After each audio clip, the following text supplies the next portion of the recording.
Hallelujah. सबको जय मसीह की। स्वागत है आपका मेरी भविष्यवाणी की पुस्तक में। रोज़ के पवित्र वचन को पढ़ने के लिए सब्सक्राइब करें हमारे YouTube channel Holi ghost productions को और बेल आइकन पर क्लिक करके ऑल नोटिफिकेशन सेट करें।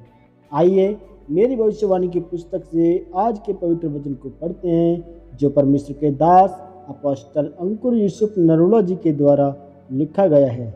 आज का पवित्र वचन, परमेश्वर की गति को समझें, जिसे भजन संहिता 103 की 7 वचन में लिखा है।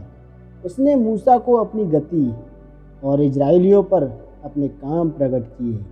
मेरे प्रियो, बाइबल में लिखा है कि परमेश्वर ने इजराइलियों के ऊपर अपने काम और मूसा के ऊपर अपनी गति को प्रकट किया। जब आप मूसा के बारे में ध्यान से पढ़ें तो लिखा है कि मूसा हर समय यही ध्यान रखता था कि परमेश्वर मुझे अपनी गति समझा, यानी कि उसके अंदर हमेशा यही बात रहती थी कि परमेश्वर के मन में जो चल रहा है, उसकी जो मर्जी है, वह उसको पता हो। उसी तरह जब आप इजराइलियों के बारे में पढ़ें तो लिखा है कि उनका ध्यान हमेशा इस बात पर रहता था कि परमेश्वर उनके जीवन के लिए काम करे, चमत्कार करे, उन्हें छुड़ाए। पर मूसा ने हमेशा परमेश्वर की गति के विषय में ही समझाना चाहा। यही कारण था कि परमेश्वर ने मूसा के साथ बातें की और मूसा परमेश्वर की पीठ के दर्शन भी कर पाया। इसलिए जब मूसा पहाड़ से नीचे आ रहा था तो उसके मुंह से किरणें निकल रही थीं। मेरे प्रियो, आज आपको यह समझने की ज़रूरत है कि आप किस किस्म के लोगों में आना चाहते हैं। वह लोग जो सिर्फ परमेश्वर के कामों को ही देखना चाहते हैं, या वह जो परमेश्वर की गति को समझना चाहते हैं। परमेश्वर में चलते हुए आपके जीवन में बहुत सी चुनौतियां आती हैं।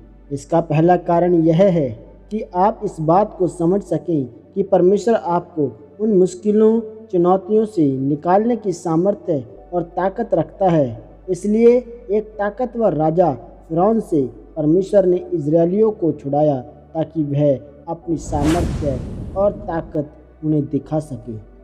उसी तरह से आपको अपने जीवन में चुनौतियों से निकलना है। इसलिए ज़रूरी होता है कि आप अपने आप को समझ सकें। याद रखें, गिदोन अपने आप को कभी समझ न पाता अगर परमेश्वर उसको आकर एक बात न कहते कि हे शूरवीर सूरमा, यहोवा तेरे संग है। उसके जीवन में चुनौती, मुसीबत आई ताकि वह समझ पाए कि वह कौन है। उसी तरह से जब तक आपके जीवन में चुनौतियाँ, मुसीबतें नहीं आती, तब तक आपको कभी पता नहीं चलेगा कि आप असल में कौन हैं। इसलिए मेरे प्रियो, अपने ध्यान को हमेशा परमेश्वर की ओर लगाएं। जिस तरह मूसा का ध्यान परमेश्वर की ओर था, आपने बहुत से बच्चे ऐसे देखे होंगे जिनमें से कई बच्चों का ध्यान अपने पिता की जायदाद की ओर और कई बच्चों का ध्यान अपने पिता की ओर होगा कि मुझे अपने पिता की सेवा करनी है, इसलिए वह अपने आप अपने पिता की जायदाद का हकदार होगा। पर जो बच्चा अकेली अपने पिता की जायदाद देख रहा है, उसके पिता को भी पता होगा कि उसके अंदर क्या है। इसलिए आज एक मसीही को चाहिए कि वह परमेश्वर के कामों को नहीं बल्कि परमेश्वर को देखे। फिर जो कुछ परमेश्वर का है वह अपने आप आपको मिल जाएगा और आप परमेश्वर की योजना को अपने जीवन में पूरी कर पाएंगे। परमेश्वर आपको इस वचन के द्वारा आशीषित करें। आमीन। यह घोषणा प्रेरित जी की तरफ से आपके लिए की गई है।